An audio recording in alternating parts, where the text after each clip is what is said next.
Hi guys, and welcome back to another video, and today we are going to talk about visual branding methods. So different ways you can approach your visual branding.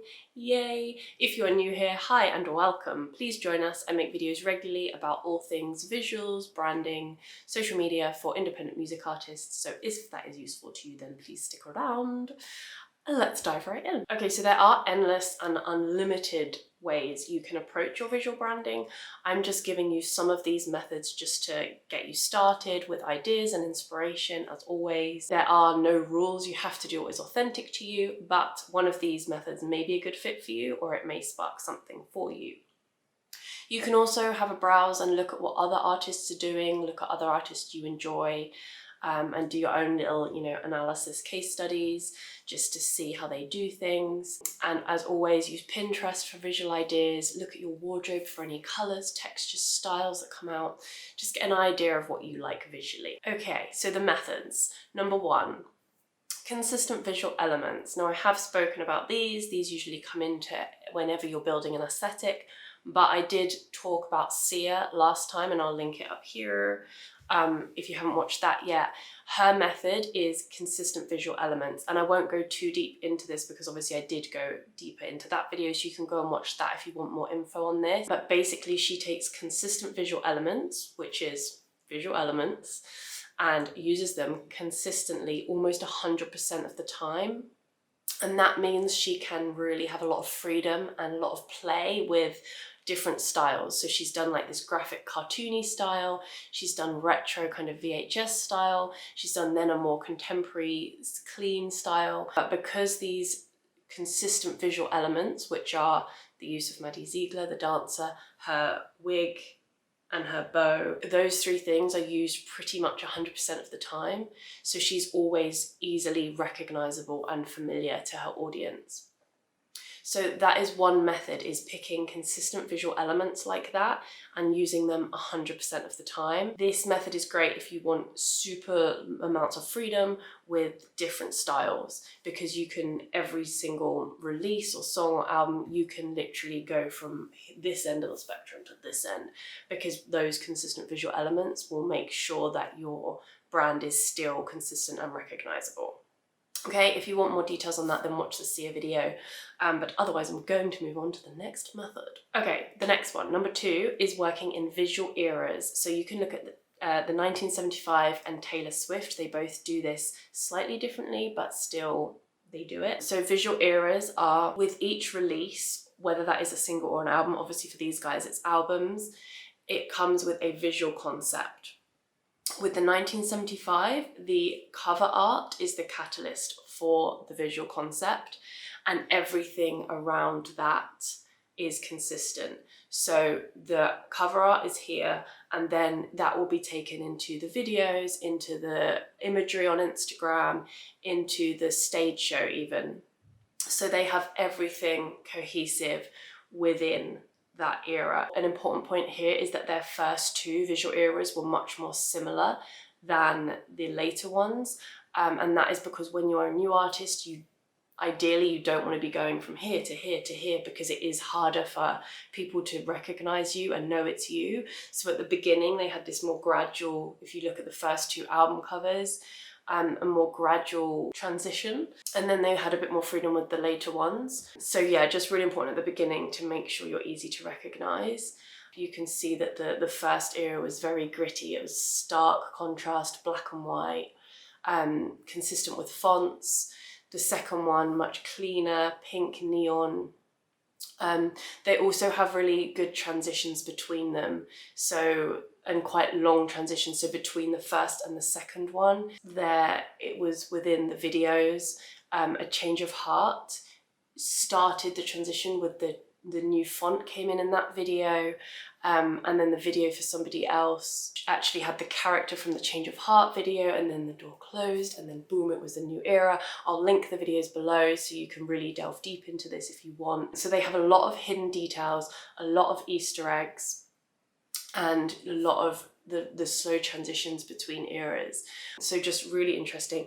Taylor Swift does it slightly differently, so she has quicker transitions they're more clean cut between the eras, similar to how Madonna did it.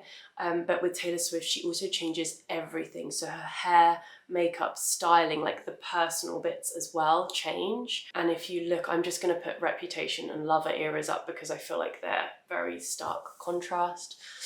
You can see how every single thing changes. So her website has a complete makeover, her Instagram, the fonts, the logos, even down to her like expressions, her body language, her poses, the props, locations, literally all of these categories change completely, and she has a complete new identity each visual era. So again, that is one way you can do your visuals. I think this is probably quite common as well, especially with like iconic artists that reinvent themselves to stay relevant. Working in visual eras is a really good way to do it. And if you're a new artist or you're not yet established, then you can absolutely do that. But like I said, just maybe keep like a logo or some kind of similarity so people know it's you, because at the beginning that is super, super important. When you're iconic like Madonna or Taylor Swift, obviously you can reinvent yourself completely each time. So just I would recommend keeping, say, a logo or some kind of vein still running through the eras at the beginning. Okay, number 3. This one is doing what is completely classic for your genre, and this is very niche and I wouldn't necessarily recommend it as a general guide, but if you look at A Day to Remember, they always stick out to me as a band who did this completely. Like, you look at every single image and it shouts at you what their genre is and you can literally hear it. I do personally prefer a little bit of ambiguity and a bit more doing what is authentic and unique to stand out.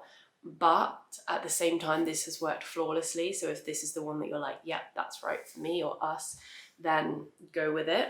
I think a lot of hip hop artists do this as well. There's a lot of very similar aesthetics within hip hop that really convey the music in kind of a classic sense. The main thing with this is you have to be 100% consistent. There can be no, it has to be boom, go for 100%. This is us in your face. And that's how it works well. But as a general guide, I would say there's like the triangle of look at current trends, look at what's classic for your genre, and then look at what can be completely unique from an authentic place from you. So it's getting that balance between trends, genre, and unique to you. Some people will veer more towards one point, but it gives you a guide. And again, you have to just kind of do what's right for you. Okay, method 4, and this is an example done by Melanie Martinez. So this is picking a single theme. It's not on or off trend, it is just completely you and going forth with it 100% of the time. So